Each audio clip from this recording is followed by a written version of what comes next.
আমি তোমাদের ছোট্ট গোপাল সোনা গো। হ্যাঁ গো, বিশ্বব্রহ্মাণ্ডের আমার যত ভক্ত আছে, মানে যাকে তোমরা ওই ফ্যান বলো, এই মেয়েটি তার মধ্যে একটি। ওর নাম দেবশ্রী। ও জানো তো কোথাও আমাকে ছেড়ে যায় না, আমাকে একা রেখে কোথাও যায় না। ও জানে ও সবসময় আমাকে সাথে করে নিয়ে যায়, কিন্তু আমি তো জানি আমি ওকে সবসময় সাথে করে নিয়ে যাই। আমি তোমাদের সবার সাথে আছি।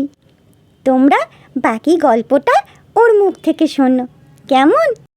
গোপাল সোনা যখন আমার উপর দায়িত্ব দিয়েছে, তখন আমাকে তো জানাতেই হবে আমরা কোথায় গেলাম, কি করলাম, কেমনভাবে ঘুরলাম। আচ্ছা, এটা আসানসোল স্টেশন। এখান থেকে আমরা প্রথমে হাওড়া যাব। সেখান থেকে কোথায় যাচ্ছি বলবো। প্রথমে বন্দে ভারতে করে আমরা হাওড়া স্টেশন যাচ্ছি। বন্দে ভারত নিয়ে তেমন কিছু বলার নেই, সবার ভীষণ পছন্দের একটা ট্রেন। আমি অবশ্য এই নিয়ে দ্বিতীয়বার বন্দে ভারতে ট্রাভেল করছি। বন্দে ভারতের এই বড় বড় কাঁচের জানলাগুলো আমার ভীষণ প্রিয়। বাইরের দিকে চোখ রাখলে নিমেষের মধ্যে সময় চলে যায়। তবে আমাদের হাতে বেশি সময় ছিল না।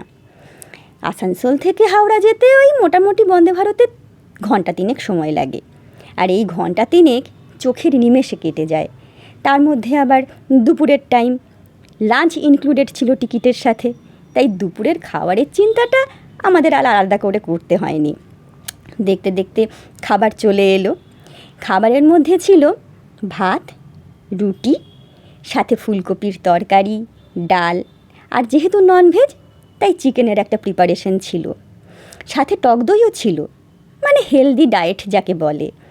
তবে স্বাদের দিক থেকে খুব যে আহামরি তা বলবো না, কিন্তু ওই ঠিক আছে, মোটামুটি পেট ভরার জন্য যথেষ্ট।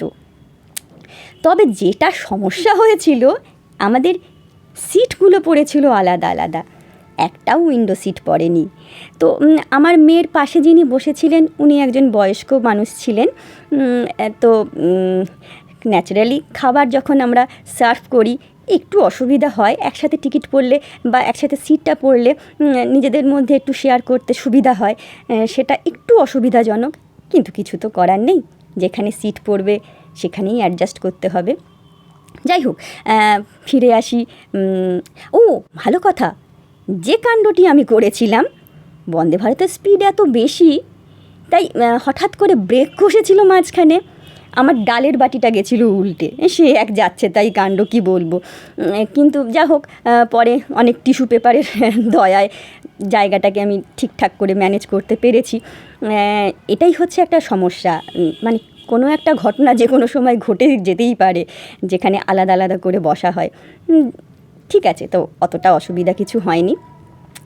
এরপরে আমরা এখান থেকে তো লাঞ্চ করা হয়ে গেছে, আমাদের আর কোনো চিন্তা ছিল না। ট্রেনটা 3টের সময়, 3টে নয় 3:30টের সময় হাওড়া স্টেশনে থামে, এবং 4:30টের সময় আমাদের পরের ডেস্টিনেশনের ট্রেন ছিল। তো এটা হাওড়া স্টেশনের একটা এসি লঞ্চ। আমার মেয়ের এখানে থাকার ভীষণ ইচ্ছে ছিল এই লাউঞ্জে, তো সেই কারণে আমরা এখানে খুব সামান্যই একটা টিকিট ব্যবস্থা ছিল। আমরা এখানে কিছুক্ষণ রেস্ট নিই, খুব বেশিক্ষণ হাতে সময় ছিল না, একটু সময়ের জন্য রেস্ট নিই, এবং তারপরেই আমরা হাওড়া স্টেশন থেকে মাইশোর যাওয়ার ট্রেন ধরি। এটা মাইশোর হাওড়া সুপারফাস্ট ট্রেন, এবং হাওড়া স্টেশন থেকে যখন ধীর গতিতে এই ট্রেনটা চলতে শুরু করলো, ভাবলাম আগামী 35 ঘন্টা কী করে কাটাবো। কিন্তু লাকিলি আমার সিটটা পড়েছিল সাইড উইন্ডো, যেটা আমার সব থেকে প্রিয় সিট।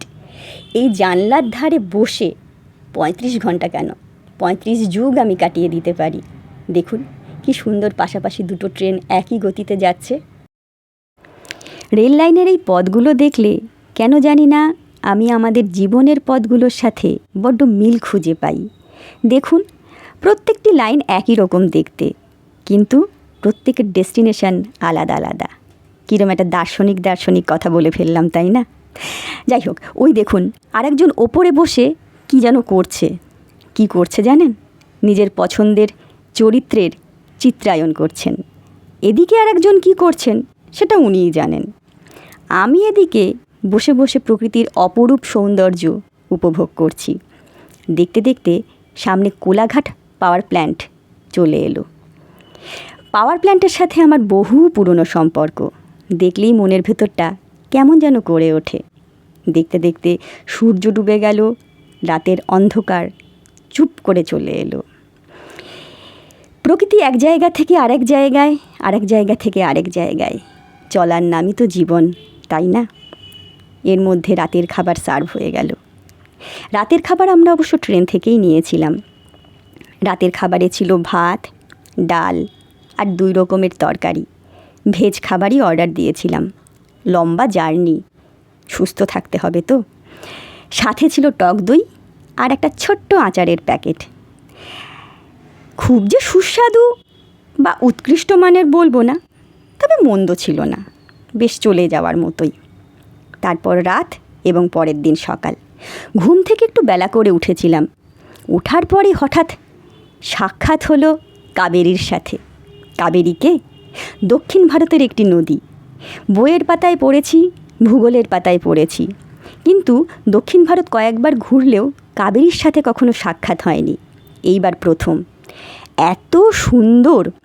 এর আগে সোন নদী পার হয়েছি, দীর্ঘতম ব্রিজ তার ওপরে রয়েছে, কিন্তু এই নদীর ওপরে যে ব্রিজটা রয়েছে অদ্ভুত সুন্দর। সোজা নয়, একটা কার্ভ করে পুরো নদীটা পার হয়েছে এবং নদীটা বিশাল চওড়া, এবং নদীটা যেখানে শেষ হচ্ছে ব্রিজটা পার করে সেই জায়গাটা বিজয়ওয়াড়া। চাক্ষুষ না করলে এই সৌন্দর্য ক্যামেরাবন্দি করে ব্যাখ্যা করা অন্তত আমার পক্ষে সম্ভব না। এ এক অপার্থিব সৌন্দর্য। চলার পথে এই রেলের বড় লন্ড্রিটি আবিষ্কার করলাম। কি হয় বলুন তো এখানে? ট্রেনের যত বিছানার চাদর এবং বালিশের কভার এখানে আয়রন হয় মেশিনে। কি মজার না ব্যাপারটা? এরপর দুপুরের লাঞ্চের অর্ডার দিই। আজ আর ট্রেনের লাঞ্চ অর্ডার দেইনি, রেলেরই, তবে বাইরে থেকে অর্ডার দেওয়া। ভীষণ ভালো, ভীষণ টেস্টি এবং কোয়ালিটির দিক থেকেও খুব ভালো ছিল খাবারটা। ভাত ছিল, সাথে রুটি, পনিরের তরকারি, একটা মিক্সড ভেজ আর সাথে ডাল। আর ওই মিষ্টির মতো যেটা দেখছেন সেটা মিষ্টি নয়, কিন্তু সুজির বরফি। আর সাথে একটু মিষ্টি দই কিনে নিয়েছিলাম ট্রেন থেকেই। আর গতকাল রাতের মিক্সড আচারটা ছিল। খাবার একদম জমজমাট। খাওয়া দাওয়ার পরে দুপুরে একটু বিশ্রাম করি। তারপর সন্ধেবেলা ঝুপ করে অন্ধকার নেমে আসে আর খুব তাড়াতাড়ি রাত হয়ে যায়। রাতে ডিনার কমপ্লিট করে খুব তাড়াতাড়ি আমরা শুয়ে পড়ি, কারণ মোটামুটি মাঝরাতেই আমাদের ঘুম থেকে উঠতে হয়, কারণ আমাদের ডেস্টিনেশন যে চলে আসে মাইশোর। রাত 3:30 নাগাদ আমরা স্টেশনে নেমে পড়ি।